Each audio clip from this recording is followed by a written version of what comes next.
নমস্কার বন্ধুরা, এই রেসিপিটা আমার মনে হয় ছোট বড় প্রত্যেকেরই পছন্দ। এই বৃষ্টিমুখর দিনে দুপুরে ভাতের পাতেই বলুন বা খিচুড়ির সাথেই বলুন বা সন্ধ্যাবেলা বা বিকালবেলা চা বা কফির সাথে এক মুঠো মুড়ি দিয়ে এর কিন্তু জুড়ি মেলা ভার। এটা কিন্তু প্রায় প্রত্যেকেই এই বৃষ্টির দিনে খেতে ভীষণ পছন্দ করেন। আমার বাড়ির প্রত্যেকেই তো এই রেসিপিটা ভীষণ পছন্দ করে। তো আজকে আমি আপনাদের সাথে শেয়ার করছি একদম ঘরোয়া উপকরণে তৈরি খুব সহজভাবে দারুণ স্বাদের একটা স্ন্যাক্সের রেসিপি বা তেলে ভাজার রেসিপি। বানাবো আজকে আলু পেঁয়াজ পকোড়া, যেটা খেতে কিন্তু অপূর্ব স্বাদের হয়। তো রেসিপিটা বানানোর জন্য সবার প্রথমে আমরা একটা মশলা বানাবো। তার জন্য আমি এখানে নিয়ে নিয়েছি ওই 8-10টা মতন গোলমরিচ, অল্প করে একটু গোটা জিরে আর একটু জোয়ান। এই মশলাগুলোকে একটু আমরা কুটে নেব, মানে মশলাগুলোকে কিন্তু পুরোপুরি গুঁড়ো করব না, একটু এইরকম হাফ ডাস্ট করে নিচ্ছি। দেখুন মশলাটা ঠিক এই রকম করে কিন্তু হাফ ডাস্ট করে নিতে হবে। ঠিক এইভাবে মশলাটাকে আমাদের বানিয়ে নিতে হবে। মশলাটা তৈরি হয়ে গেছে, এবার এটাকে একটা সাইডে রেখে দিচ্ছি। পকোড়া বানানোর জন্য এখানে নিয়ে নিয়েছি পেঁয়াজ, 1 বাটি পেঁয়াজ নিয়েছি, আর পেঁয়াজের স্লাইসগুলোকে কিন্তু ঠিক এইভাবে কেটে নিয়েছি। আর তার সাথেই লাগছে আমাদের আলু, 1 বাটি আলু নিয়েছি, মানে আলু আর পেঁয়াজের পরিমাণ কিন্তু সমান নিয়েছি। আর আলুর টুকরোগুলোকে কিন্তু এইভাবে কেটেছি, খুব একটা কিন্তু ছোট করে কাটিনি। আর আলুটাকে কেটে একটু জলে ভিজিয়ে রেখেছি যাতে আলুর কষটা বেরিয়ে যায়। এবার কেটে নেওয়া পেঁয়াজটাকে একটা পাত্রে নিয়ে একটু লবণ দিয়ে, ভালো করে লবণ দিয়ে পেঁয়াজটাকে আমরা এইভাবে কচলে নেব, যাতে পেঁয়াজটা ভালো করে নরম হয়ে যায়। আর পেঁয়াজের এই যে পাপড়িগুলোকে এইভাবে হাত দিয়ে খুলে দিতে হবে। পেঁয়াজটাকে এইভাবে লবণ দিয়ে মেখে নেওয়ার পর একটা সাইডে রেখে দেব। আমরা এখানে আরও একটা মশলা তৈরি করব। তার জন্য নিয়ে নিচ্ছি একটু কাঁচা লঙ্কা আর একটু আদা, একটু ছোট ছোট টুকরো করে কেটে নিয়েছি। আর এটাকে একটু থেতো করে নেব। একটু ছোট ছোট টুকরো করে নিলে এটা কিন্তু থেতো করতে সুবিধা হয়। দেখুন আদা আর কাঁচা লঙ্কাটাকেও কিন্তু বেশ একটু এরকম থেতো করে নিয়েছি। পুরোপুরি কিন্তু বাটবেন না, মিক্সিতে দিয়ে করলেও একবার একটু ঘুরিয়ে নেবেন। এবার একটা পাত্রে জল আমি বসিয়ে দিয়েছিলাম গরম করতে, জলটা গরম হয়ে গেছে। আলুর টুকরোগুলোকে এবার একটু হালকা করে ভাপিয়ে নেব।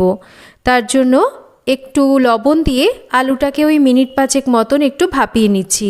পুরোপুরি কিন্তু ফুল বয়েল করব না, একটু মিনিট 5 আলুটাকে হাই ফ্লেমে রেখে ভাপিয়ে নিয়েছি, মানে ওই 60% মতন আলুটাকে একটু ভাপিয়ে নিয়েছি।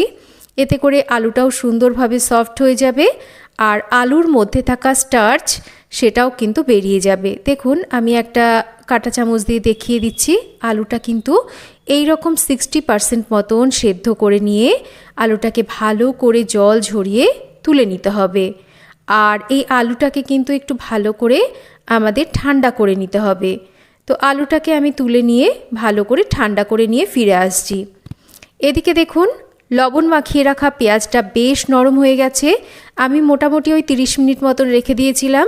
পেঁয়াজের থেকে বেশ কিন্তু অনেকটা পরিমাণ জল ছেড়েছে পেঁয়াজটা নরম হয়ে গিয়ে। এবার এই যে পেঁয়াজের জলটা যতটা সম্ভব কিন্তু এটাকে আমরা ফেলে দেব এইভাবে চিপে।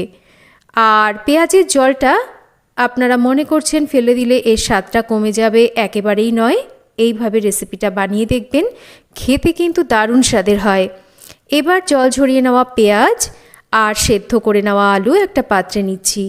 পরিমাণ মতন লবণ, একটু লঙ্কার গুঁড়ো দিচ্ছি ঝালের জন্য, পরিমাণ মতন হলুদ, একটু মিষ্টি দিচ্ছি স্বাদটাকে ব্যালেন্স করার জন্য।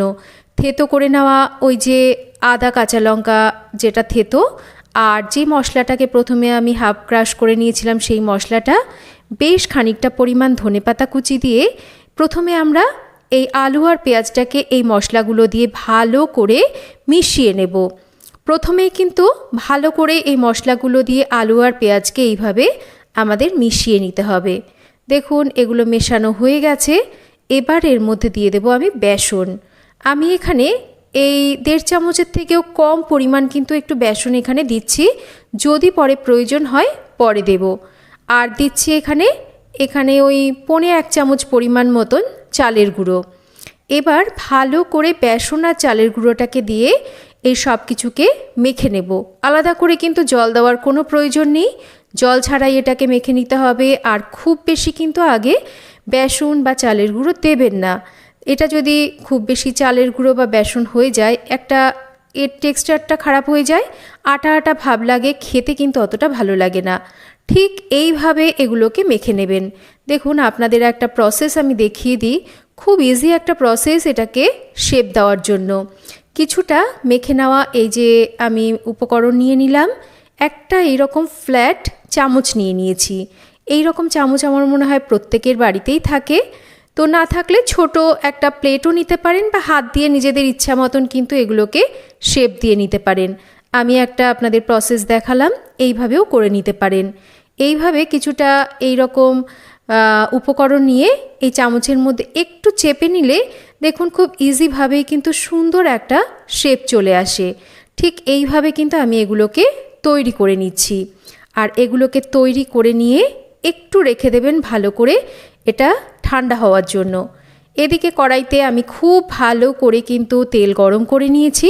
তেলটা যখন খুব ভালো করে গরম হয়ে যাবে, এবার একটা একটা করে এই গরম তেলের মধ্যে ছেড়ে দেব। গ্যাসের ফ্লেমটাকে মিডিয়ামে রাখবো আর এবার এগুলোকে ভাজতে দেব।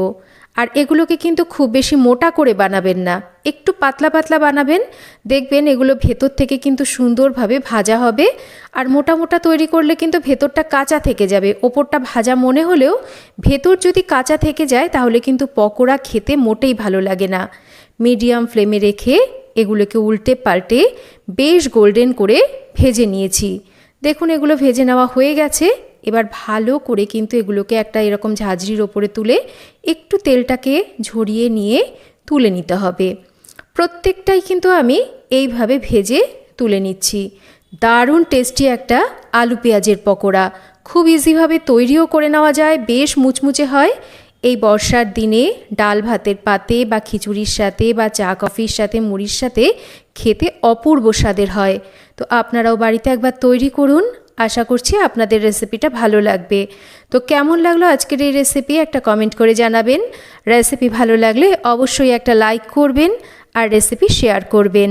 আর চ্যানেল সাবস্ক্রাইব করা না থাকলে চ্যানেলটাকে সাবস্ক্রাইব করবেন। সবাই ভালো থাকবেন, আবার ফিরে আসবো নতুন কোনো রেসিপি নিয়ে। এতক্ষণ আমার সাথে থাকার জন্য অসংখ্য ধন্যবাদ।